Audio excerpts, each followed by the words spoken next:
Wynne Powell, good morning. Good morning, Bill. Did we leave anything out? Well, you know, I was saying before we started the interview here, I've been very privileged. I have had a very fun life, and I enjoy every minute of it, and it's what keeps me going. Often when somebody comes in here, they hand me a business card. You just put 5 of them down on the table. How do you keep up? How do you separate? How do you just divide your time? Well, I've got, first of all, a talented team of executives around me, just phenomenal team, and the rest of the staff within the London groups. It's an absolute dream to manage these people. But what I do is I time slice between the groups. So each company knows when their time slices come up, and they'll feel me for that time slice, and then I move on to the next company. So is that a slice of each day, a slice of each week? How do you do it? Combination, depending upon the events. Like on the airline side, if you have a challenge with a challenger sitting over in South Africa with an issue, obviously that becomes a time slice right then and there.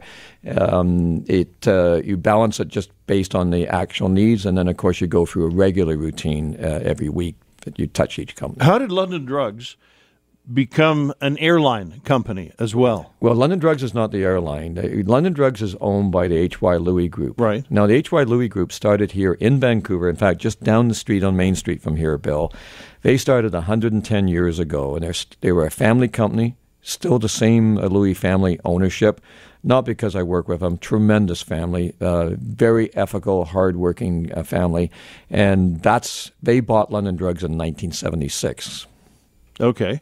And from there, I'm the entrepreneur. So whenever we have what Queens sometimes describes as we're a company that should not succeed and prosper. And in fact, we're used in one of the senior professors' courses in Queens as a company that by textbook should fail. And we prosper, and we prosper very well. Thank you to all those customers out there. They're the ones that drive our success. But when we add a company, I happen to get the majority of the time, I get the nod to take that company and create it and make it run. As a separate company? As a separate company, reporting back up to H.Y. Louis. So London Drugs reports up to H.Y. Louis, London Air reports up to H.Y. Louis, Sonora Resort reports up to H.Y. Louis. So they're all distinct divisions. Does the head guy at London Drugs get to spend some time at Sonora Resort? I do on the charity basis. Once a year, we go, and in my volunteer role, as I said in the write-up, I'm very passionate about the Canadian health system. I think it's a very precious health system. I think we need to preserve it, and I think we need to make it sustainable.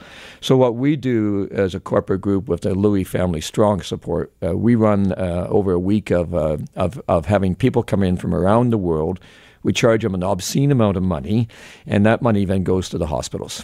And so that's when I get a chance to spend time there. That's when I get a chance to touch it on a pleasure basis. The rest of the time when I'm up there, it's work because a large resort like that does require a lot of hand. Part of what we try to do with this series is get to know who you are. You were born in Vancouver. Yes, I was. In fact, I was born at St. Paul's, Bill. Born and raised. Yes. So, what was your first job? Well, it's kind of complicated to such a simple question. My mom, I was conceived after the war, but my dad died as a result of his war experience. So I never knew my father. And my mom remarried when I was 15. Well, my wife and I, we were going together. We were going steady. We were at 14, and I was 15, and I didn't want to leave my girlfriend. And I think in hindsight, my mom probably thought that I would try to live on my own and such like, and have to tuck my legs in and come down into the States where she was moving to.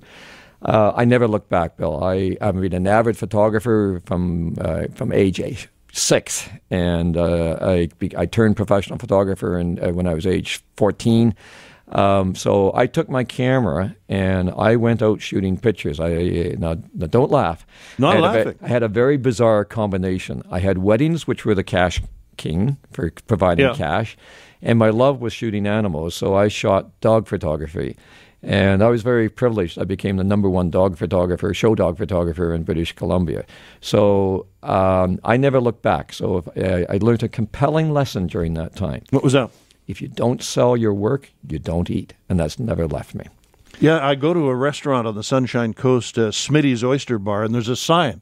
It says, if you don't eat, we both starve. That's right. That's really interesting. And you know, so how long did you make a living as a photographer? I did it. Well, I learned about pricing. I went to UBC first, and frankly, I was a little bored at UBC. I'm a very fast-paced person, and the pace was a little too slow for me. So the second class of BCIT business school was starting. So I applied and got one of those seats. And they basically were incorporating a lot of the Simon Fraser profs and BCIT profs together to create this new administration diploma. And I tried to shut my business down, and I couldn't shut it down. People would not stop coming to me. I kept raising my price. They still came. So I finally had to say, Uncle, I've got to get my education, and I shut the business down at that point. And I graduated when I was 21. I managed to. I was very lucky. I managed to graduate the top of BCIT, and Glennis and I got married the next day. You do things maybe, but you seem to be committed for a long time. Whether it's a marriage or whether it's business. Once you decide your task, you stay with it. Oh, commitment's a very important issue, and that's what I love about the London Drugs Organization. We view that our customers are customers for life, and whatever we need to do to keep them happy. As I say to our staff, and again, they're all empowered to do this, look after those customers because they're the ones that put the food on our table. You also, and I have some personal experience with this because I go to London Drugs in Upper Gibsons almost every week. Your staff stays in place for long periods of time. You retain staff. Very much so. In fact, at our recent staff long service award dinner, we honored some in their 40 years of service. We have so many now over the 10-year mark that we have to now recognize people every 5 years of service. It's wonderful because it's a family company and it's family feelings, and these people stay with us for their career. But how do you do that? I mean, retail is tough. People who work in it don't make a lot of money. So how do you make them or create an environment where they want to stay? First of all, you have to have respect. I respect every single individual that works for us. Secondly, you have to pay them as well as you can afford to. Obviously, you can't go beyond what the market will allow, but we tend to be extremely competitive on our wages and our benefits. We're very strong on doing internal promotions, education, very much hand-holding. And I can tell you, we quietly look after staff in a way that if something hurts them, it hurts us. And we bend over backwards to remind them they're part of the London family. Talking with Wynne Powell, CEO. Back with much more. Talking with Wynne Powell in our series on CEOs. Did you have a mentor or mentors? Well, I've had a number of mentors. There was an individual when I was in my own company who was our outside accountant, and he was an instrumental mentor, and I believe he's passed now, but he was my original mentor to convince me to take my accounting degree versus an MBA. Mentors, I strongly believe in mentorship. We do it a lot within the company. We do it with the Vancouver Board of Trade. We're the longest standing sponsor of the mentor program for Vancouver Board of Trade for the Leaders of Tomorrow. I would strongly recommend to anybody out there that if you can get somebody to provide their experience, their wisdom, and their time, do it. It occurs to me that there's a theme that's running through this series of executives and leaders, and that to a person, you have all been people who give back to the community. But you get more. I mean, people say, why do you give so much? And look at the time, and look how much you work. I mean, I have a brutal work week, and then when I put the health role on top of that's a full-time job in itself, if not even more than a full-time job. But Bill, you feel good about what you can help do, and that's the bottom line. Where do you think the BC economy is going to go in the next 3 years?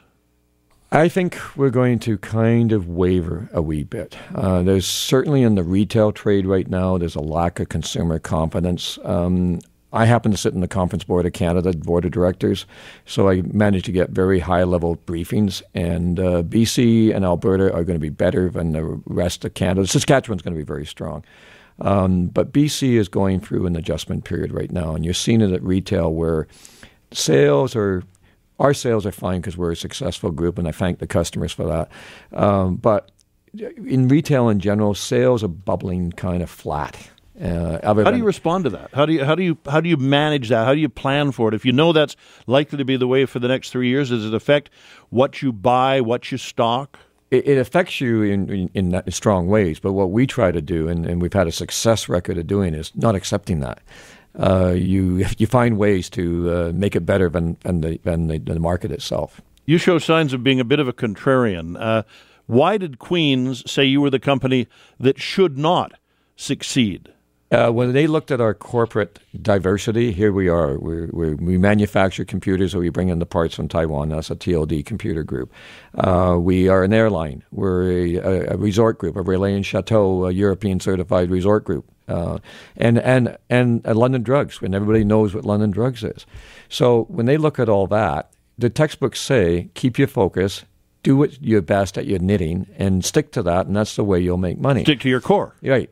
But and now the senior prophet that we've shown our figures. We're private. We don't normally show our figures. We showed them to him, and he now understands our success. What I taught him was, through all the companies that we own and operate, there's a huge customer component, because we feel our core competency is understanding the customer. We have that gut feel, the street sense for the customer. So, for example, when we started the airline, it was all about taking a problem for busy executives and other people that use those kind of expensive resources. You're manufacturing time for them.